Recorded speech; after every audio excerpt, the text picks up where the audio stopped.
भारत की मुस्लिम शासिका पहली रज़िया सुल्ताना रही थी। उनका मकबरा ये है दिल्ली के अंदर। ये आप देख रहे हैं, ये उनका मकबरा है दोस्तों।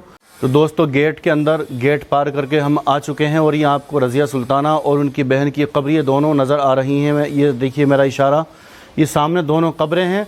कुछ लोग इसमें एक कब्र को बताते हैं कि आपकी रज़िया सुल्ताना की बहन की कब्र है। कुछ लोग कहते हैं कि आपका ग़ुलाम एक जो साथ सेक्रेटरी रहा करता था उनकी कब्र है। अब ये कुछ कन्फ्यूज़न है, इसमें कह नहीं सकते। इसका ये हमने नज़ारा दिखाया, ये साइड से आप देख सकते हैं। काफ़ी ग्राउंड है, यहाँ पर मस्जिद भी मिली हुई है, इसके जस्ट बगल की मस्जिद है। यहाँ भारत की मुस्लिम शासिका पहली रज़िया सुल्ताना रही थी। उनका मकबरा ये है दिल्ली के अंदर। ये आप देख रहे हैं, ये उनका मकबरा है दोस्तों। पास में इनके एक सिक्योरिटी थे, बताते हैं याकूत, और कुछ लोग कहते हैं उनकी बहन की कब्र है। इसके बारे में भी आपको हिस्ट्री के साथ बताने वाले हैं। हेलो दोस्तों, कैसे हैं? आज हम आए हैं दिल्ली की सरज़मीन पर। आपका स्वागत है हमारे चैनल शाह ताबिश ब्लॉग में।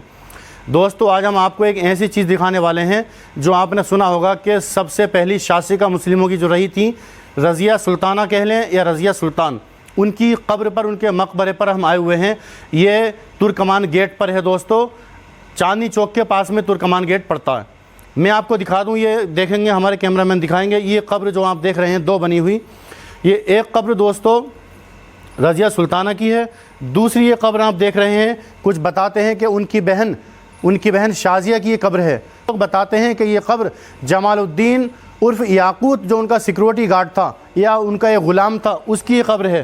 तो इसमें कन्फ्यूज़न है, ये रज़िया सुल्ताना की कब्र है। और इसके बारे में बड़ा एक कन्फ्यूज़न चल रहा है। 3 जगहों पर इनकी कब्र बताते हैं। कुछ लोग बता देंगे राजस्थान में इनकी कब्र है, फिर बताते हैं कैथल हरियाणा की एक जगह है, वहाँ पर कब्र है, और यहाँ पर। तो दोस्तों इसमें ऐसा भी हो सकता है, पहले क्या होता था दूसरी जगह पर उसकी कब्र को यहाँ से निकाल कर दूसरी जगह मुंतकिल कर दिया जाता था, वहाँ पर भी उसका मकबरा होता था। दूसरा कोई बादशाह शासन में आता, वहाँ से निकाल कर दूसरी जगह उसकी कब्र को मुंतकिल कर देता था। तो ये जो आप देख रहे हैं, ये बता दें कि ये हकीकत कब्र जो है रज़िया सुल्ताना की है। ये आप देख सकते हैं, इधर मस्जिद भी है, ये वज़ूखाना है, यहाँ पर टैंक रखे हुए हैं। और ये आप देख रहे हैं इधर, ये एक छोटी कब्र एक ये है, एक बराबर में एक कब्र और बनाई गई है यहाँ पर दोस्तों। ये 2 कब्रें ये हैं, इधर ये आप देख सकते हैं। काफ़ी अच्छा यहाँ का नज़ारा है दोस्तों। तो दोस्तों अब हम बताने जा रहे हैं रज़िया सुल्तान। ये रज़िया सुल्तान अल्तमश की बेटी हैं, जो बादशाह अल्तमश थे। वो अपने भाई रुकनुद्दीन फ़िरोज़ के बाद दिल्ली के तख्त पर 634 हिजरी यानी 1236 सन में जलवा अफरोज़ हुई थी। वह हिंदुस्तान की पहली मुस्लिम शासिका रही हैं।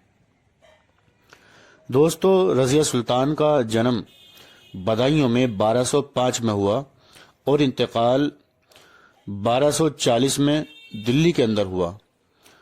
इनकी हुकूमत रही 1236 से 1240 तक हुकूमत इन्होंने की थी। दोस्तों आपको बता दें कि रज़िया सुल्तान पहली मुस्लिम शासिका थी भारत की, जो कि हुकूमत की गद्दी पर बैठने वाली थी, पहली मुस्लिम शासिका। इतिहास में कहीं भी कोई ऐसा नहीं जिक्र है कि इनसे पहले कोई पहले मुस्लिम शासिका बैठी हो। दोस्तों इनके बारे में हम बताने वाले हैं 10 अनोखी कुछ बातें आपको। नंबर 1, एक वक्त था कि जब मोहम्मद गोरी ने हिंदुस्तान को फतह कर लिया था। फतह के बाद मोहम्मद गोरी ने हिंदुस्तान की कमान अपने गुलाम यानी दामाद कुतुबुद्दीन को दे दी। इस तरह कुतुबुद्दीन हिंदुस्तान का पहला मुसलमान सुल्तान बना। और कुतुबुद्दीन की मौत के बाद ये बागडोर उनके दामाद सुल्तान अल्तमश को मिली। और रज़िया सुल्तान अल्तमश की बेटी थी। बता दें कि रज़िया सुल्तान के 11 भाई थे, कहीं आता है कि 8 भाई थे, लेकिन सुल्तान अल्तमश अपनी बेटी की सलाह पहले लेते थे। रज़िया सुल्तान अपने भाइयों से बहुत आगे थी। बचपन ही में घुड़सवारी और तलवारबाजी इन्होंने सीख ली थी। नंबर 2, बचपन से ही रज़िया सुल्तान को शासन प्रशासन में काफ़ी रुचि थी। जब कभी सुल्तान अल्तमश जाते थे तो वे अपनी बागडोर रज़िया सुल्तान के हाथों में सौंप जाते थे। नंबर 3, सुल्तान अल्तमश को अपनी बेटी पर बहुत भरोसा था कि उन्होंने पहले ही घोषित कर दिया था कि मेरे मरने के बाद वे اس سلطنت کا اگلا سلطان رضیہ سلطان ہوں گی۔ نمبر 4، سلطان التمش نے چاندی کے ٹنکے پر اس کا نام انکت کرا دیا تھا، لکھوا دیا تھا۔ بھارت کی نمبر 5 بھارت کی پرتھم مہیلا مسلم شاشکا بنی رضیہ سلطان۔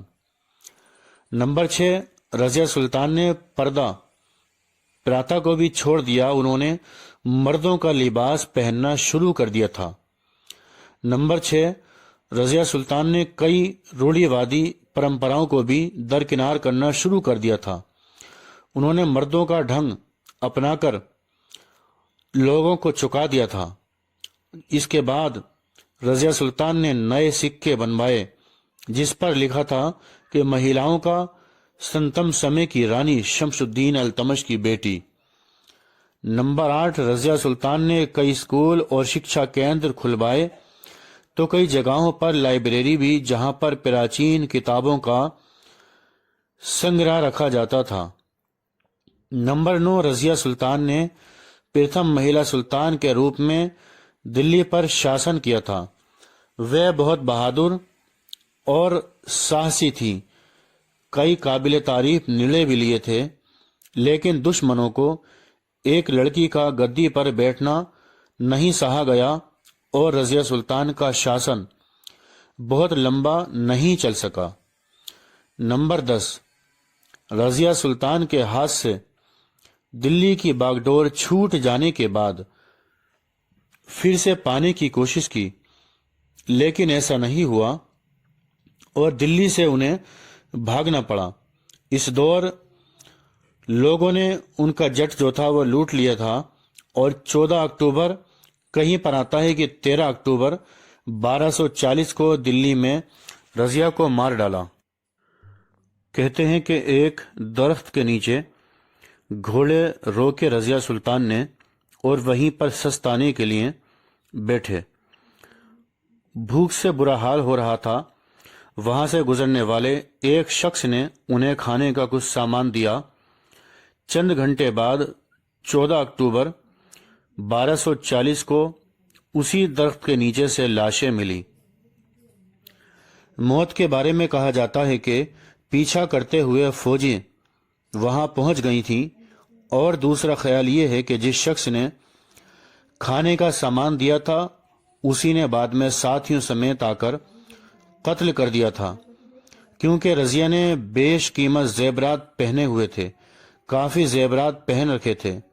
بعد ازاں رضیہ کے بھائی لاش کو دہلی لے گئے اور ترکمانی دروازے کے پاس بلبلے خانے میں دفن کر کے مقبرہ بنوایا، جو آج بھی رجی سجی کے درگاہ کے نام سے مشہور ہے اور وہاں پر موجود ہے۔